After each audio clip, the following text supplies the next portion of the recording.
During a famine, Jacob, who was Abraham's grandson, took his 12 sons and all their children and servants down to Egypt to live. In Egypt, they multiplied like the dust of the earth. Soon the sons of Jacob, whose name was changed to Israel, outnumbered the Egyptians. Pharaoh, the ruler of Egypt, made slaves of the sons of Jacob and forced them to do cruel work, making bricks. After being there over 300 years, they had forgotten the promises God made to Abraham and to their fathers. God had told Abraham that his people would go down to a strange land and be servants there. He also promised that after 400 years, he would judge that nation and bring his people back into the land of promise. I tell you, it's true. Pharaoh fears we are becoming too many. He is killing all the babies. The Egyptians are weak and lazy. Our men are strong from hard work. They are afraid of us. They're not going to kill my baby. God will protect him. Ha! What can God do against the might of Pharaoh?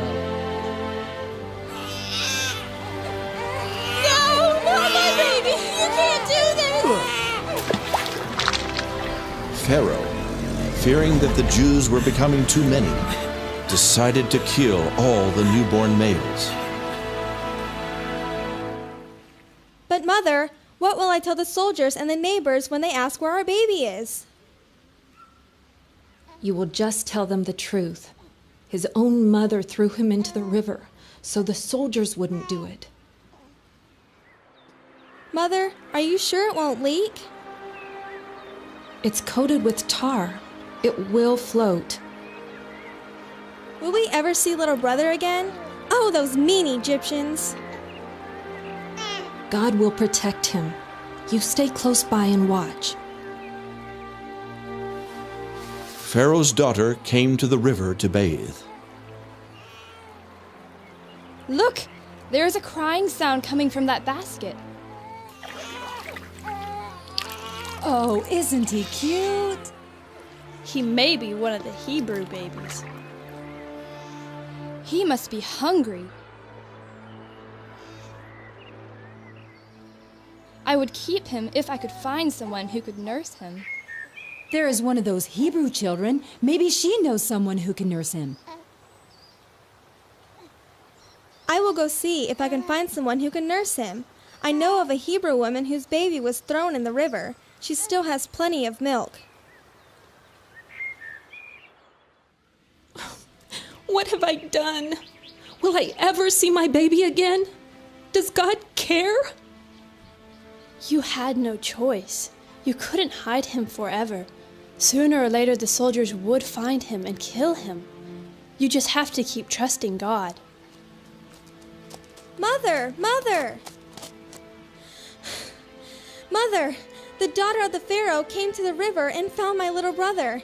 She wants to keep him for her own, and she is looking for someone to nurse him. She is coming here now. Blessed be the eternal God. I heard you lost your baby. I am so sorry. I found this one in the river. I will pay you to nurse him for me. When he is weaned, I will come and take him to the palace, where he will be raised to be Pharaoh of Egypt. We will call him Moses. As Moses grew, she taught him about the true God of his fathers. God had a special purpose for this little boy. Jump in, little prince, and we will take a ride to the palace. How fast can they run? Thank you for nursing Moses. He looks so healthy. He will grow up to be rich and powerful. As the adopted son of Pharaoh's daughter, Moses grew to become a great man in Egypt. He was destined to be rich and powerful, but he never forgot his heritage. I am telling you, Moses, the God of our fathers, Abraham, Isaac, and Jacob, told Abraham that his seed would multiply and that they would become strangers in a land that was not theirs. Well, here we are. Yes, and he also told Abraham that we would be afflicted in that strange land for 400 years. We have now been here 359 years, just 41 years to go. And he also told Abraham that he would judge that nation for the evil they would do to us, and that we would leave with great wealth and go back to the land God gave to our fathers. That seems incredible. Pharaoh would never let all of his slaves leave, and he certainly wouldn't allow them to leave with wealth. But perhaps there is a way. Why wait 41 more years? The Hebrew children suffered under the rule of their masters. They had to work in the slime pits making bricks. Moses could not stand to see them suffer, so he decided to do something about it. Get up, you filthy swine! Get up before he beats you to death! Eber, get up! One day, Moses saw one of the Egyptians cruelly beating one of his own people. The time of deliverance has come. This must stop.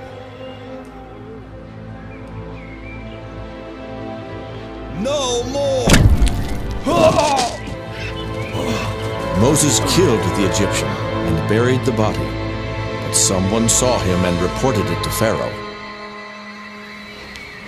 Stop! You must stand trial for murder! It's Moses! Oh God, what have I done? Moses left Egypt and fled into the wilderness. He was alone, without family or friends.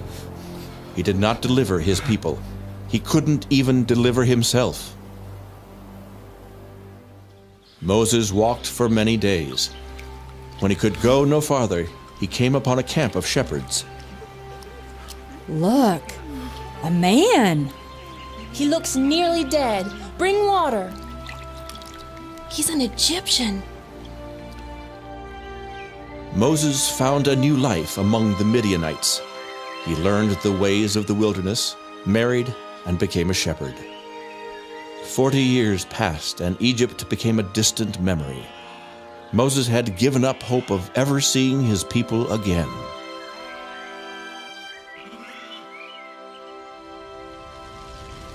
That is indeed strange. How did that bush catch on fire? And why does it not burn up? It just keeps on burning and burning. Moses, take your shoes off. You are standing on holy ground. I am the God of your fathers, Abraham, Isaac, and Jacob. I have seen the suffering and heard the prayers of my people in Egypt. It is time to deliver them from their oppression and bring them back into the land I promised their fathers. I will send you to Pharaoh, and you will bring my people out of their bondage. You will tell him to let my people go, and he will refuse. Then I will show my power to Egypt. After that, he will let them go. But they will not believe that you have sent me. They will just laugh. Throw your staff on the ground. What? My staff? It has become a deadly serpent. Pick up the serpent by the tail. It has turned back into my rod. Go to Egypt. I will teach you what to say and tell you what to do. Your brother Aaron will be your assistant. You are going back to Egypt? But what about all those who seek to kill you? It has been 40 years. All who know anything of my past are dead. No one will recognize me. How long will you be gone? Until Pharaoh lets God's people go.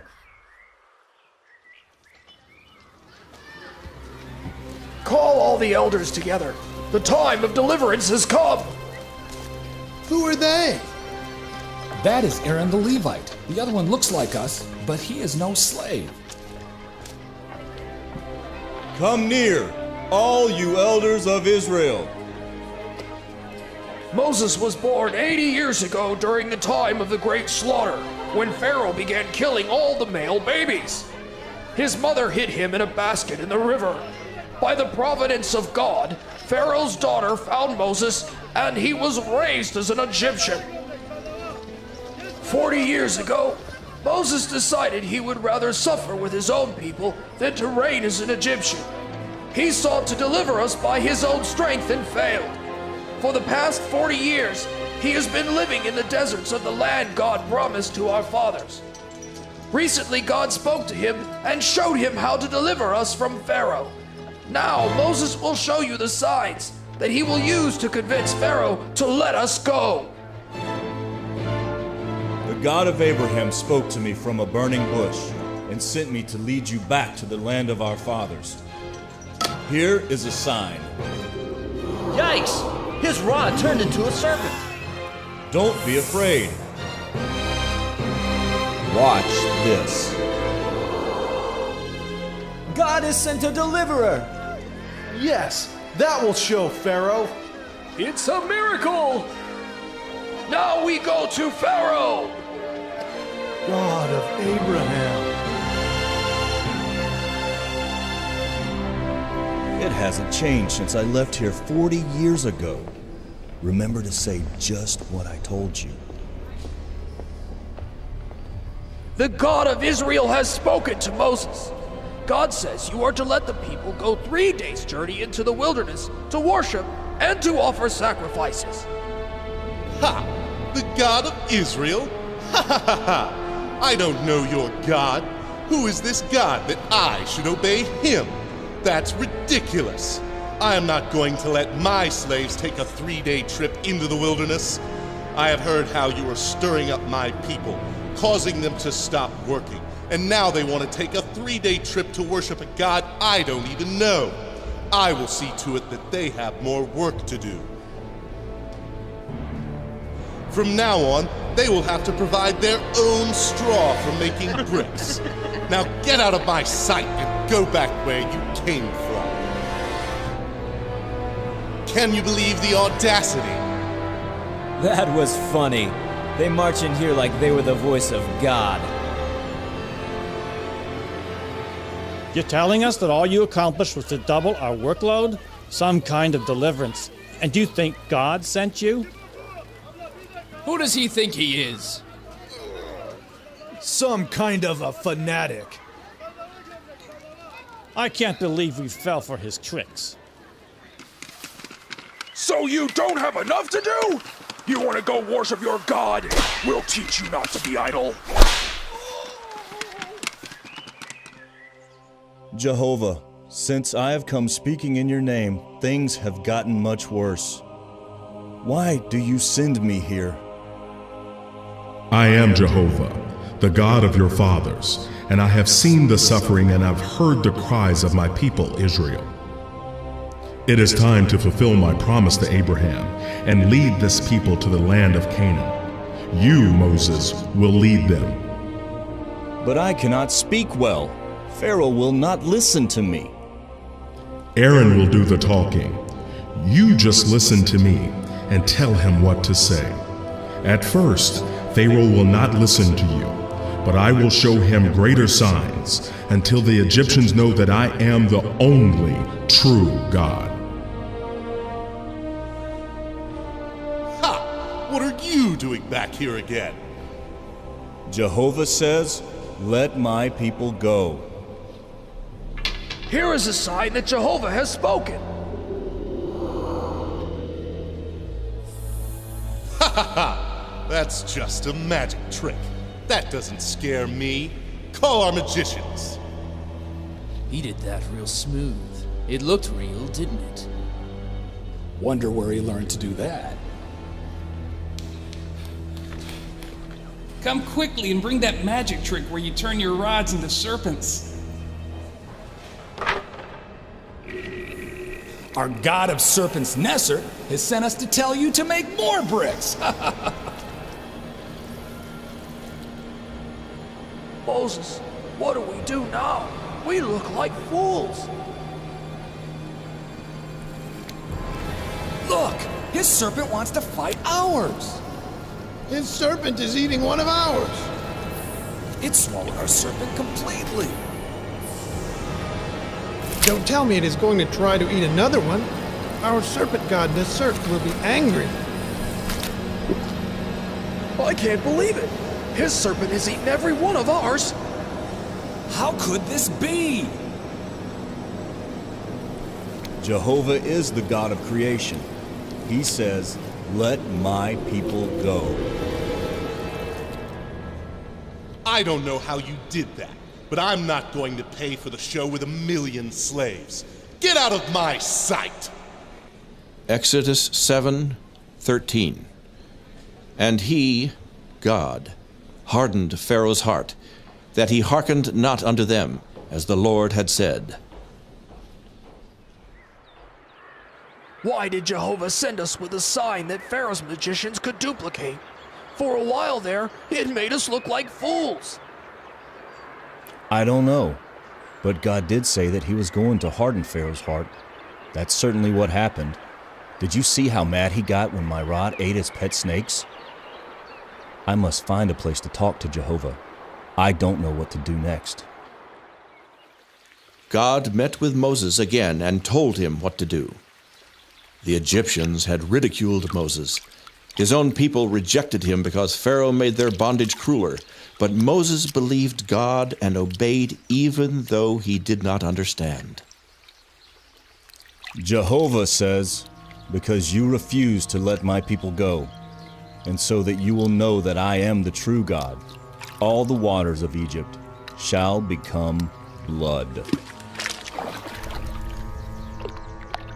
Now that is impressive. How did he do that? Go get my magicians. The god of the Nile will stop this. See, my magicians can do that too. I will not be persuaded by your magic tricks. I have never in my life seen anything like it. Even the springs and little ponds have turned into blood. What did he say was the name of his god? Never heard them say. What difference does it make? We have thousands of gods. The god of the Nile must be angry. That fellow Moses says that his God is the only God. One god? That's ridiculous. 7 days after the waters were turned to blood, Moses again brought God's judgments on Egypt. Let the waters bring forth frogs in abundance. The stinking blood waters suddenly produced millions of frogs.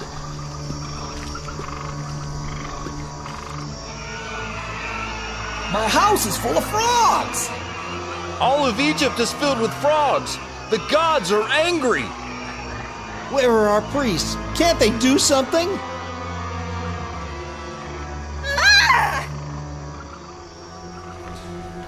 Pharaoh, see? We magicians can make frogs too. Why are they making more frogs? Didn't that fellow Moses give us enough? Now Pharaoh gives us more.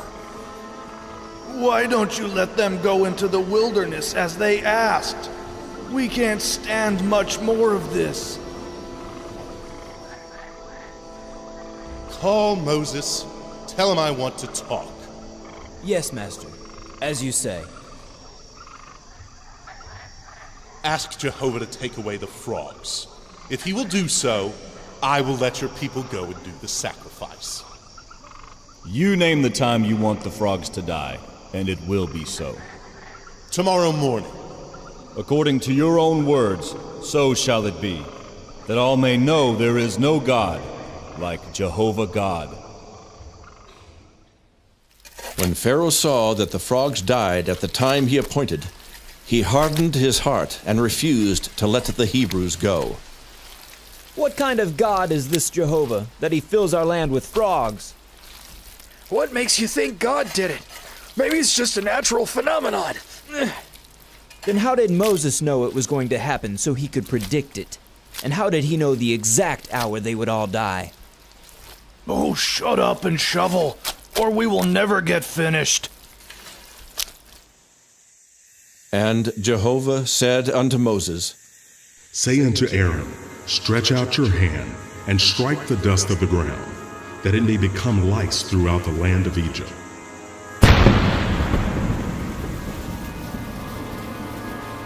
And all the dust in Egypt turned into lice.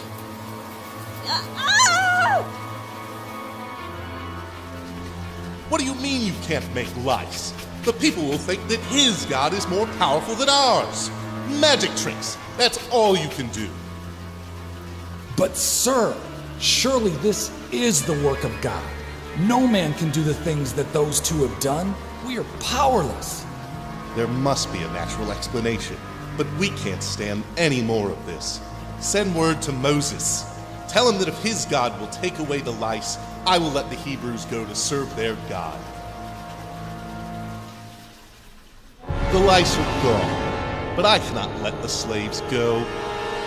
After all, what else could his God do? God has spoken to Moses. God says, I will send swarms of flies upon Egypt. Your houses shall be filled with flies. But this time, I will make a difference between the Egyptians and the Hebrews. There shall be no flies among my people. By this, everyone shall know I am the God of the whole earth. Daddy, why can't our priests stop this man? Where is their power? I don't know anything about religion. I just mind my own business. It is just as he said. There are no flies among the Hebrews. This must be the work of their God. Go find Moses. Go then and sacrifice to your God, but do not leave the land of Egypt. We must go at least 3 days' journey. I said you can go, but you cannot go very far. Now talk to your God and ask him to take away these stinking flies. There is not one fly left alive in all of Egypt. Now that is a miracle. Shut up! You sound as if you are beginning to believe the babbler. Again, Pharaoh hardened his heart and refused to let the people go.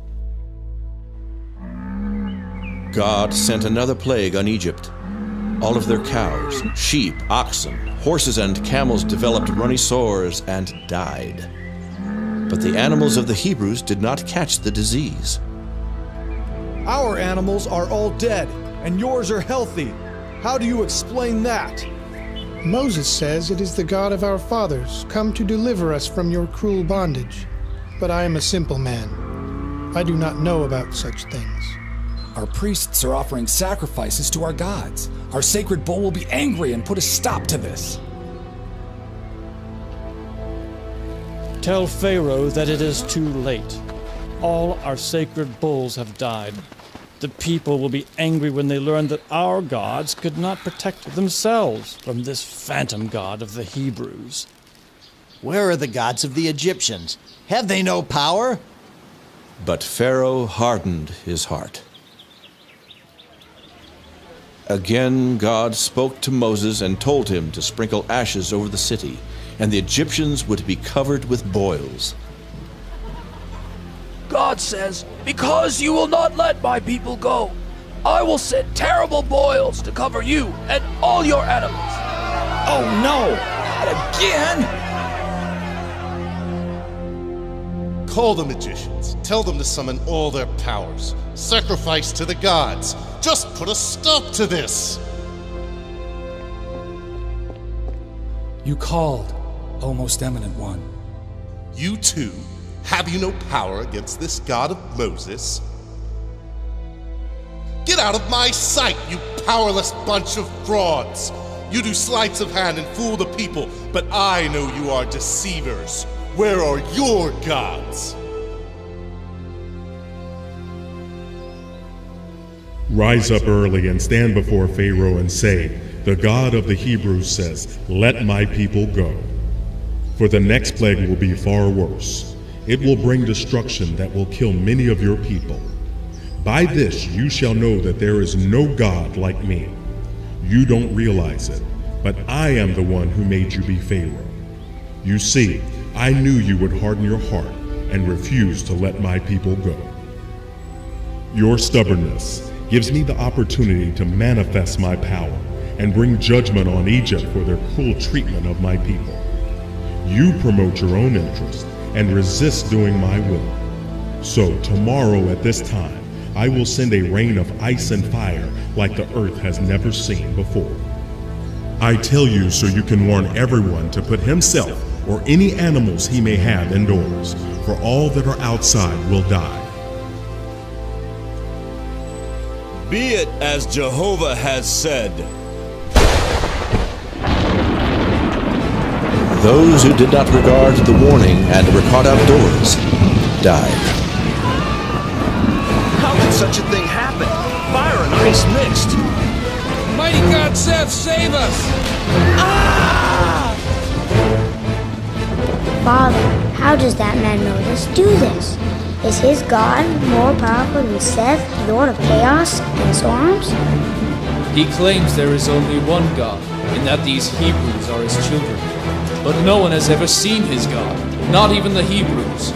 His God, which he claims is just a spirit, is trying to convince Pharaoh to let them into the wilderness to worship. Almighty Seth, Lord of chaos and storms, we beg of you, put a stop to these terrible storms. Surely you are greater than this unseen God of Moses. It doesn't come near us, just the Egyptians. Daddy, I'm afraid. Will the fire and ice fall on us too? No, child. Jehovah is punishing the Egyptians for not obeying him. He is showing them that their God of storms, Seth, is powerless to help them. It is so horrible. I have sinned against Jehovah. The God of Hebrews is righteous, and my people are wicked. Ask Jehovah to stop the fire and ice, and I will let your people leave immediately. As soon as I am out of the city, I will lift my hands to heaven, and the plague will cease. By this you will know that the earth belongs to Jehovah, but you will not keep your word. You do not yet fear God. When Pharaoh saw that the storm was past, he sinned yet more and hardened his heart. He did not let the people go. God sent yet another plague. Locusts came and ate every green thing that the storm had not destroyed. Then the locusts chewed their way into the houses. Mama! Mama! Take that! Jeb, God of vegetation, do you not see what this God of the Hebrews does to our crops? Osiris, show yourself strong this day. Pharaoh called Moses and promised to let the people go. But when God took away the locusts, Pharaoh again hardened his heart and refused to give up his slaves. Then God caused a thick darkness to descend over Egypt. For 3 days it was blacker than a cloudy night, but in the Hebrew homes there was no darkness. I could have had you killed before now, but that would prove that our gods had no power against yours. Get out of my sight. I will never see your face again, for in that day you will die. You have spoken the truth for once. We will never see each other again. Ra, great God of the sun, hear us. For 3 days you have hidden yourself. Can you not defeat this God of the Hebrews? This is it. One final plague, and Pharaoh will be glad to see us leave Egypt. Tonight at midnight, the destroyer will pass through the land of Egypt. The firstborn male child in every family will die. God will punish sin this night. But what of our firstborn? Will they also die? God has provided salvation for all who believe, even the Egyptians. Go now and take a young male lamb or goat. Kill it this evening and place the blood of the lamb on either side and over the door. Jehovah says, as I pass through the land tonight, slaying all the firstborn males, when I see the blood on the outside of your doors, I will pass over that house, and the firstborn will not die. Remain in your house tonight and eat the lamb that you slay. Tomorrow, go to your Egyptian masters and borrow their valuables, gold, jewels, and silver. God has touched their hearts. They will give freely and abundantly. Pack your things and be ready to leave tomorrow morning. You will not be coming back here again. It is goodbye to Egypt forever. This will be the beginning of time for you, your first day. Father, that's our only lamb. Couldn't we just use red paint or something? Son, God said kill a lamb and put its blood on the doorpost. We must do exactly as he says. You have seen how he judges those who do not obey him. This lamb is to save you from death. Then this lamb has died for me? And for me also, for I too am a firstborn son. Mama, why is Daddy painting our door with blood? Jehovah said, when I see the blood on your doors, I will know that you believe me, and I will not kill anyone inside the house.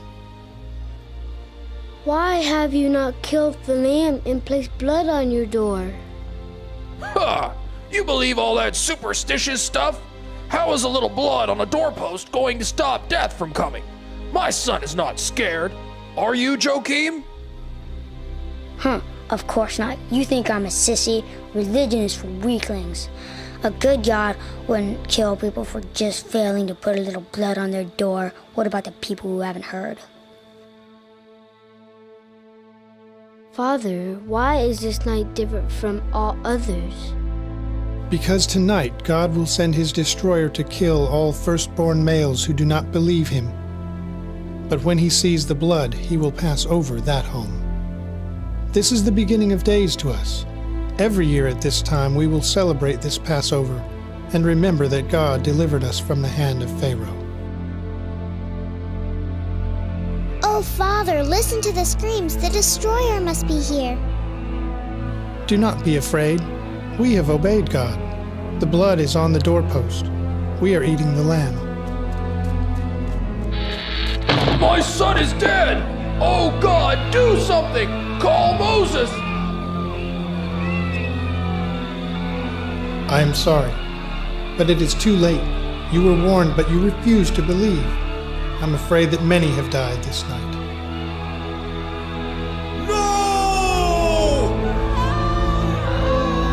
No, God! Not my baby! As the destroyer passed over the city that night, thousands died. Those who believed and applied the blood to their door lived. Our son is dead! Hurry! Bring Moses here immediately.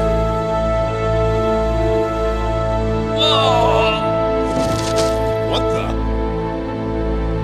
He is the firstborn of his family. Pharaoh again called for Moses. But Pharaoh did not look at Moses' face. I have sinned. Please leave Egypt and take all the Hebrews with you. Your God Jehovah is more than I can bear. Bless me before you go.